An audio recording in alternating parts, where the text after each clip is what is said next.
The dusty winds of December 1971 swept across the plains of East Pakistan, carrying with them the cries of a people yearning for freedom. The Indo-Pak War of 1971 was not just a battle between two nations, it was the birth cry of a new one. At the heart of this war were men and women whose courage shaped the destiny of South Asia. In a small village outside Jessore, Captain Vikram Malhotra of the Indian Army led a battalion of determined soldiers into enemy territory. A man of principle and grit, Vikram had left behind his young wife in Delhi, driven by a duty that ran deeper than love. His mission, to assist the Mukti Bahini, the Bangladeshi freedom fighters, in their struggle against oppression.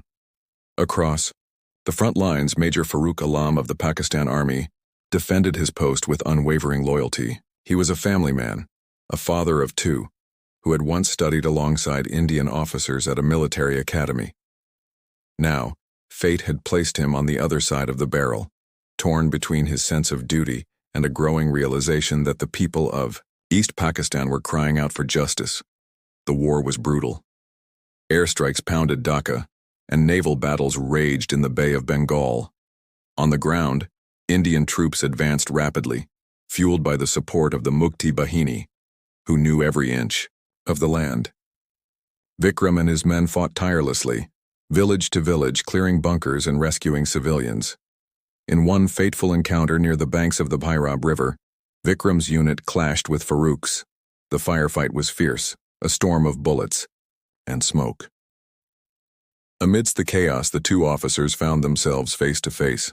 Recognizing each other from their academy days, they hesitated, a split second that could have cost them their lives.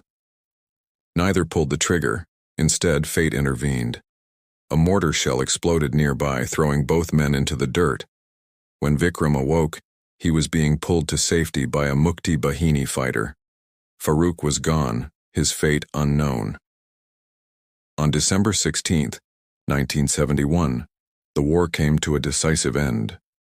Pakistan's Eastern Command surrendered in Dhaka, and the nation of Bangladesh was born. Over 90,000 Pakistani troops laid down their arms in one of the largest surrenders since World War II. Vikram returned, home a hero, but the war had changed him. He often thought of Farooq, wondering if he had survived and if they might one day meet again. Not as enemies, but as men who had once served their nations with honor. Farooq, wounded but alive, was eventually taken as a prisoner of war. Years later, he would return to Pakistan, a quieter man, forever haunted by the war and the moment he chose not to shoot. The War of 1971 lasted just 13 days, but its legacy endures, not just in the maps that were redrawn, but in the memories of those who lived through its fire. For in the echo of every gunshot was the hope of a new beginning.